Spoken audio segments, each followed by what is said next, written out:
सुनो कंस, जो गोकुल के नंद हैं उन्होंने तुम्हारी डर की वजह से गोकुल को छोड़ दिया और कन्हैया सेठ वो बाबा नंद वृंदावन में रह रहे हैं। तो ऐसा करो कि तुम नंद के लिए पत्र लिखो। कंस बोला कैसा पत्र?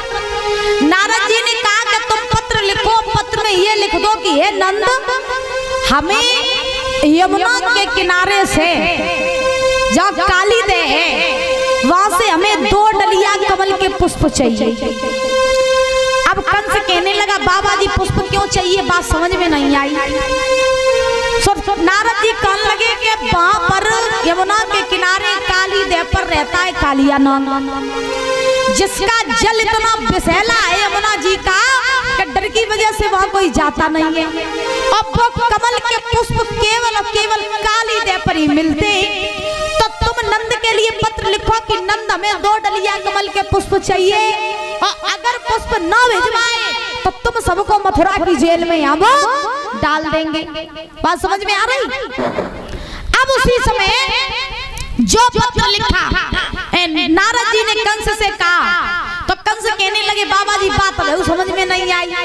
तो नारद जी कहने लगे समझने वाली बात ये है कि जब पुष्प लेने के लिए तुम्हारा काल यानी कृष्ण जाएगा तो कालिया नाग के विष से वही मर जाएगा, और अगर नहीं जाएगा तो तुम मथुरा में वृंदावन वासियों को मथुरा की जेल में डाल देना।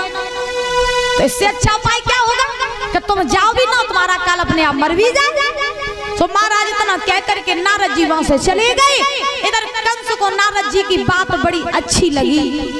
तो कंस ने देर नहीं करी, महाराज कंस ने पत्र लिख दिया, और पत्र में लिख दिया कि हे नंद, हमें 2 डलिया कमल के पुष्प चाहिए काली दे से, और अगर पुष्प न भिजवाए तो हम तुम सबको मथुरा की जेल में डाल देंगे।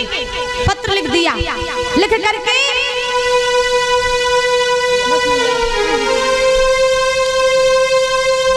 जवाब दिया, लिख दिया पत्र में कंस ने कि हे नंद, हमें 2 डलिया कमल के पुष्प चाहिए, और अगर तुमने पुष्प न भिजवाए तो हम तुम सबको मथुरा की जेल में डाल देंगे। पत्र लिख दिया, मंत्री के द्वारा पत्र पहुंचा दिया वृंदावन में नंद के पास।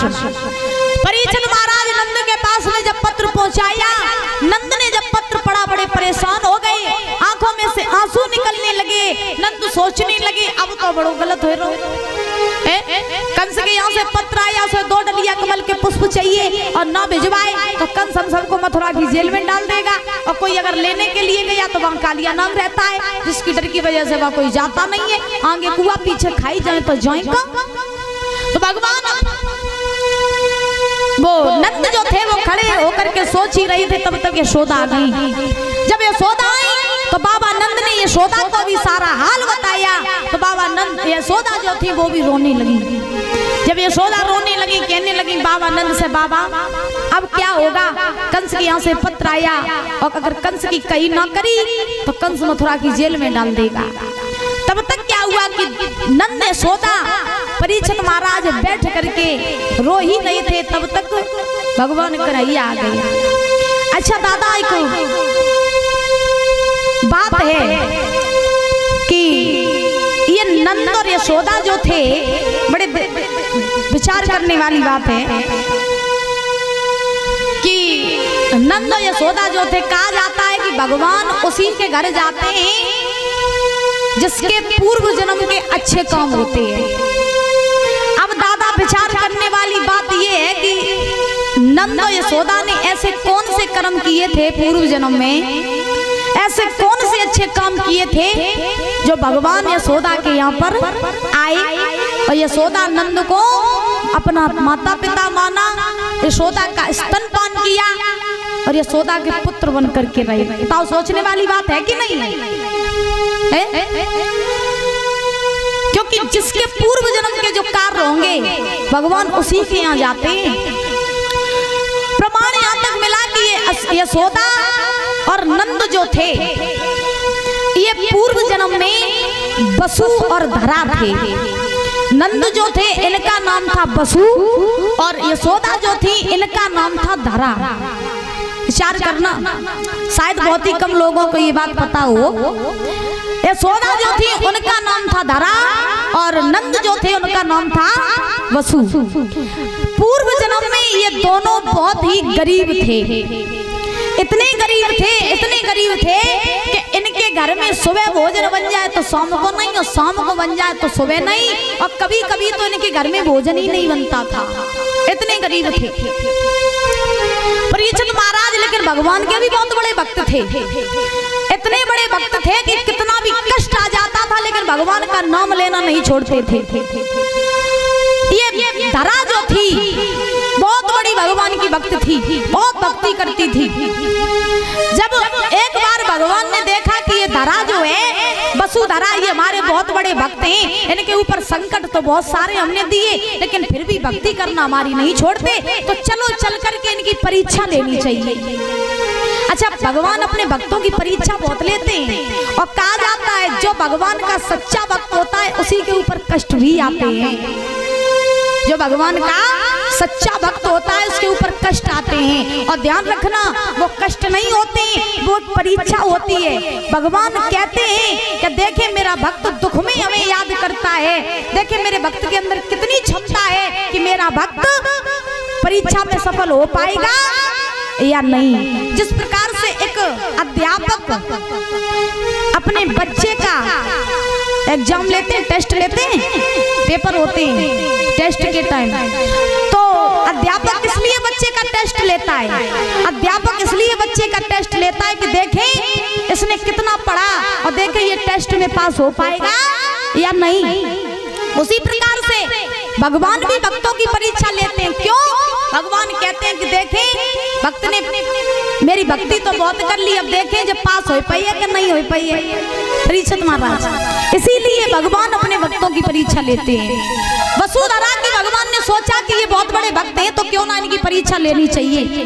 तो भगवान ने क्या किया, परीक्षित महाराज संत का रूप धारण किया, संत का, और संत का वेश धारण करके भगवान चले और चल करके वसुधरा के द्वारे पे आए। जो वसुधरा के द्वारे पे भगवान आए तो भगवान कहने लगे भिक्षाम देहि। जो भगवान ने कहा भिक्षाम देहि, सो धरा आई बाहर निकल के। सो जो धरा बाहर निकल के आई तो भगवान बोले देवी बहुत तेज भूख लगी, कछु खाए को होवे तो दे दे।